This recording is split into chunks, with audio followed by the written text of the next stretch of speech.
ചിന്നക്കനാൽ ഭൂമി ഇടപാടുമായി ബന്ധപ്പെട്ട് മാത്യു കുഴൽനാടൻ MLA-ക്കെതിരെ ഗുരുതര കണ്ടെത്തലുമായി വിജിലൻസ്. 50 സെന്റ് ഭൂമി കയ്യേറി മതിൽ നിർമ്മിച്ചെന്നാണ് കണ്ടെത്തൽ. കെട്ടിടം മറച്ചുവെച്ച് നടത്തിയ ഭൂമി രജിസ്ട്രേഷനിലും ക്രമക്കേട്.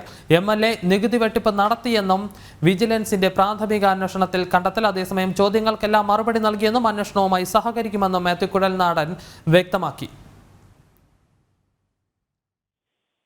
സുബിൻ തോമസ് ഉണ്ട് വിശദാംശങ്ങളുമായി. സുബിൻ, മാത്യു കുഴൽനാടൻ ഗുരുതരമായ കുറ്റകൃത്യം ചെയ്തു എന്നുള്ളതാണ് വിജിലൻസിന്റെ കണ്ടെത്തൽ. 50 സെന്റ് ഭൂമി കയ്യേറി മതിൽ നിർമ്മിച്ചു എന്നുള്ളതാണ് നിലവിൽ വിജിലൻസ് കണ്ടെത്തിയിരിക്കുന്നത്. ചോദ്യം ചെയ്യൽ മാത്യു കുഴൽനാടന്റെ പൂർത്തിയായിട്ടുണ്ടോ? എന്തൊക്കെ വിവരങ്ങളാണ് അതിനുശേഷം മാത്യു പറഞ്ഞത്?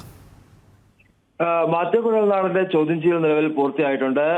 12 മണിയോടുകൂടിയാണ് ഈ ചോദ്യം ചെയ്യൽ ആരംഭിച്ചത്. ഏകദേശം 3 മണിക്കൂറോളം ഈ ചോദ്യം ചെയ്യൽ നീണ്ടു. പ്രധാനമായും ചിന്നക്കനാലിലെ റിസോർട്ടുമായി ബന്ധപ്പെട്ടാണ് ഈ ഒരു വിവാദം ഉടലെടുത്തിരുന്നത്. ഇതുമായി ബന്ധപ്പെട്ട് എറണാകുളത്ത് നിന്നുള്ള പരാതിയുടെ അടിസ്ഥാനത്തിലാണ് ഇത്തരത്തിൽ ഈ ഒരു വിജിലൻസ് ഈ മാത്യു കുഴൽനാടനെ നേരിട്ട് വിളിച്ച് കാര്യങ്ങൾ ചോദിച്ചറിയുകയും മറ്റ് വിവരങ്ങൾ ശേഖരിക്കുകയും ചെയ്തത്. പ്രധാനമായും ഈ മാത്യു കുഴൽനാടൻ പുറമ്പോക്ക് കയ്യേറി മതിൽ നിർമ്മിച്ചു എന്നാണ് വിജിലൻസ് കണ്ടെത്തിയിട്ടുള്ളത്. 50 സെന്റോളം ഭൂമി കയ്യേറി. ഭൂമി രജിസ്ട്രേഷനിലും വലിയ രീതിയിലുള്ള ക്രമക്കേട് ഉണ്ട് എന്നുള്ള ഒരു കണ്ടെത്തലാണ് വിജിലൻസ് നടത്തിയിട്ടുള്ളത്.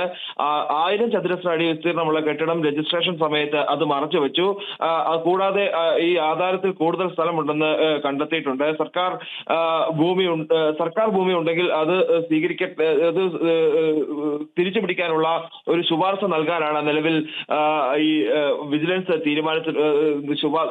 ശുപാർശ നൽകാൻ ഉദ്ദേശിച്ചിട്ടുള്ളത്. എന്തായാലും ഈ ഭൂമിയുമായി ബന്ധപ്പെട്ട് വലിയ രീതിയിലുള്ള നികുതി വെട്ടിപ്പ് ഈ മാത്യു കുഴൽനാടൻ നടത്തിയെന്നാണ് പരാതി പ്രധാനമായും ഉയർന്നിരുന്നത്. ഇത് സാധൂകരിക്കത്തക്ക വിധത്തിൽ അല്ലെങ്കിൽ ഇതിൽ വലിയ ക്രമക്കേട് മാത്യു കുഴൽനാടൻ നടത്തിയിട്ടുണ്ട് എന്നുള്ള ഒരു വിലയിരുത്തലാണ് നിലവിൽ ഇപ്പോൾ വിജിലൻസ് ഈ ഒരു ചോദ്യം ചെയ്യലിന് ശേഷം എത്തിയിട്ടുള്ളത്. ഈ ചോദ്യം ചെയ്യലിന് ശേഷം പുറത്തിറങ്ങിയ മാത്യു കുഴൽനാടൻ നൽകിയ മറുപടി ചോദ്യങ്ങൾക്കെല്ലാം തന്നെ മറുപടി നൽകിയിട്ടുണ്ട്. ഏത് അന്വേഷണവുമായി സഹകരിക്കാനും തയ്യാറാണ്. പ്രധാനമായും ഈ മിച്ചഭൂമിയുമായി ബന്ധപ്പെട്ട് ഉള്ള കാര്യങ്ങൾ അത് തനിക്ക് അറിയില്ലായിരുന്നു എന്നുള്ളതാണ് പറയുന്നത്. അതായത് ഈ രജിസ്ട്രേഷൻ സമയത്തൊന്നും അതിനെപ്പറ്റി ഈ ഭൂമി വാങ്ങിയ സമയത്ത് ഇതിന്റെ മുൻ ഉടമസ്ഥൻ ഇതുമായി ബന്ധപ്പെട്ട കാര്യങ്ങളൊന്നും തന്നെ തന്നോട് പറഞ്ഞിരുന്നില്ല. അതുകൊണ്ട് തന്നെ ഇക്കാര്യത്തിലും തനിക്ക് വ്യക്തമായ അറിവില്ല. മുൻ ഉടമ ഏത് തരത്തിലാണോ ആ കാര്യങ്ങൾ നൽകിയത് അതിനനുസരിച്ചുള്ള ക്രമീകരണങ്ങൾ അല്ലെങ്കിൽ അതിനനുസരിച്ചുകൊണ്ടാണ് ഈ ഭൂമി വാങ്ങിയത് എന്നുള്ളൊരു വിശദീകരണമാണ് മാത്യു കുഴൽനാടൻ നൽകിയിട്ടുള്ളത്. ഈ മിച്ചഭൂമിയുമായി ബന്ധപ്പെട്ട് ഉള്ള കാര്യങ്ങളൊന്നും തന്നെ തനിക്ക് അറിയില്ലായിരുന്നു. ഏതെങ്കിലും തരത്തിൽ ഈ ഭൂമിയിൽ കയ്യേറ്റം നടന്നിട്ടുണ്ടെങ്കിൽ അത് അതിൻ്റെതായ നടപടിക്രമങ്ങളിലൂടെ മുമ്പോട്ട് പോകട്ടെ എന്നുള്ളൊരു നിലപാടാണ് പ്രധാനമായും മാത്യു കുഴൽനാടൻ പറഞ്ഞിട്ടുള്ളത്. പ്രധാനമായും ഈ 2008 മിച്ചഭൂമി കേസിൽ ഉൾപ്പെട്ട സ്ഥലമാണ് നിലവിൽ മാത്യു കുഴൽനാടൻ റിസോർട്ട് ഇരിക്കുന്ന പ്രദേശം എന്നുള്ളതാണ് വിജിലൻസ് ഇപ്പോൾ വിജിലൻസ് പറയുന്നത്. അത് പോക്കുവരവ് ചെയ്തതിൽ വലിയ രീതിയിലുള്ള ക്രമക്കേട് നടന്നിട്ടുണ്ട്. ഈ മിച്ചഭൂമി കേസുള്ള കാര്യം മറച്ചു വെച്ചുകൊണ്ടാണ് ഈ രജിസ്ട്രേഷനും പോക്കുവരവും നടത്തിയതെന്നാണ് വിജിലൻസ് പറയുന്നത്. ഈ ചിന്നക്കനാൽ വില്ലേജ് ഓഫീസും ഈ കാര്യത്തിൽ ഗുരുതരമായ വീഴ്ച വരുത്തിയിട്ടുണ്ട് എന്നും വിജിലൻസ് കണ്ടെത്തിയിട്ടുണ്ട്.